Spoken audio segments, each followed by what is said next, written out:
In this lesson, we're teaching students how to annotate and then how to use those annotations to complete a dialectical journal. When students are first beginning to annotate a text, they need a lot of explicit instruction.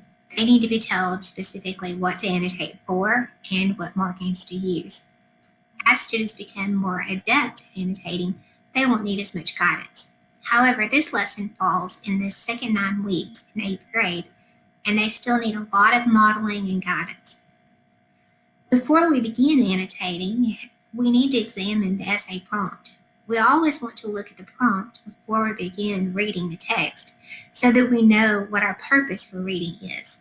It helps to begin with that end in mind. So let's take a look at this prompt. Robert Louis Stevenson's The Strange Case of Dr. Jekyll and Mr. Hyde contains 2 mysterious characters, Dr. Jekyll and Mr. Hyde, who appear to be opposites. Using relevant quotations and commentary, write an essay in which you explain how the author uses patterns of imagery, connotative diction, and details to establish a mood that reflects each character. First, we want to think about what is the abstract portion of the prompt. We want to highlight that in blue, just like we did the first 9 weeks. So think about the abstract portion. What is it I'm going to have to think? I'm going to have some abstract thought as I read in order to determine. So I'm going to have to determine what kind of mood is it? How does that reflect each character? So I'm going to highlight that in blue. And then the concrete portion of the prompt. What kind of textual evidence is it asking me to find? I'm going to highlight that in green. So you can see I want to find patterns of imagery, connotative diction, and details. So I'm going to highlight that in green. Then I have to think about what claim is the writer asked to make. Now, what is it I'm going to have to think about and come up with an answer to? So in this case, I have to think about what moods reflect Jekyll and Hyde, and then how do those moods help to characterize them. So now that I have my prompt analyzed, I know what I'm reading for. And so I'm ready now to post this in my classroom so that students have this in mind for the entire 9 weeks as they're reading the novel, and I'm ready to begin teaching them how to annotate the text. So as we begin chapter 1, we want to give them a legend of what we want them to use. And so in this case, we've got an example here to look at, and we've used just the little marginal notes, DET in brackets for detail, you see I for imagery, and then just a D for connotative diction. Now, we're going to mark those items in the text, but we're also going to add our own notes. It's really important for students to understand that annotation means adding notes. It's not just highlighting or underlining, it's not just finding them in the text. You've got to be able to have your own thoughts added to it. That's important because what we end up with is we have the textual evidence identified, and then their annotations help them to create commentary in their writing. So it's important to ingrain that in students from the very beginning. So what we have is a little snippet of an example here from chapter 1, and it is looking at the characterization of Mr. Utterson.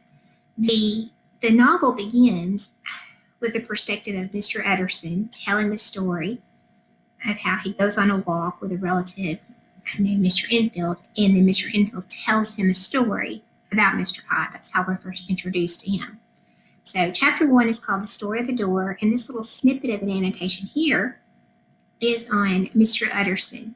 So it serves as a good model of what we want students to do when they're reading about Jekyll and Hyde, but it models it with Mr. Utterson. And so you can use this with your students. So you can see here, here's a detail, rugged countenance, and the annotation is lacking gentleness. We have a diction word here, beaconed. It says something eminently human beaconed from his eye. And so we'll have the note here that shone out like a lighthouse signal. There's no right or wrong with the notes. It's just a matter of what are the students' thoughts. Annotation is just that concrete thinking for students. Now, if your students are annotating in a borrowed book, classroom set, a library book, something like that, They could do this with sticky notes. If they have their own copy, of course, they can write in it, but that's not always accessible for students. We know that. Another option would be digitally to annotate, and that's what we're going to do in this lesson today. So we're going to read chapter 1, which is titled The Story of the Door, and we're going to annotate for Mr. Hyde, who first appears in the story that Mr. Enfield is telling to Mr. Utterson. Now, our focus again is, remember, we're looking at how Stevenson creates suspense and mystery with details, imagery, and connotative diction, and those help to develop Mr. Hyde. So when we're looking at it digitally, we're going to use the color-coded highlighting and marginal notes method. So we'll be just highlighting in the text here and making our notes in this column here. Now, if you want an audio version of this chapter, or you want to listen to it, you're welcome to. You can just click here on Lit to Go. It's a handy website where they publish books that are no longer under copyright. Gives you a lot of good information about it, and then it has where you can download actual PDFs of each chapter and audio recordings. So this is a handy dandy resource if your students have their own devices. So you can just play it here. I'll give you a snippet. The Strange Case of Dr. Jekyll and Mr. Hyde by Robert Louis Stevenson. Chapter 1, The Story of the Door. Mr. Utterson, the lawyer, was... So it's a pretty good recording, and that's available for your students. So if you have some who need that scaffold, I would definitely recommend using this. So if you want to listen to it, you're welcome to. But we want to annotate the text here in our Google Doc. So I've just copied and pasted chapter 1 into this column, so you can read this here. And it actually doesn't introduce Mr. Hyde until about right in here in this section where Mr. Enfield is telling this story. So we'll encounter Mr. Hyde in this portion. So you just highlight and use that color coding and then make your notes in this column. Okay. Details, imagery, and connotative diction. When you're finished with your annotation, we'll look at the Dialectical Journal. Now, what we've done here is we've actually given you a copy of Dr. Jekyll's Dialectical Journal, just to use as a model, so you can see what it would look like when your students finish the novel. They'll have this all filled in, and you can do this by each chapter, looking at it one at a time, or you can have just one ongoing copy that your students add to. That's totally up to you.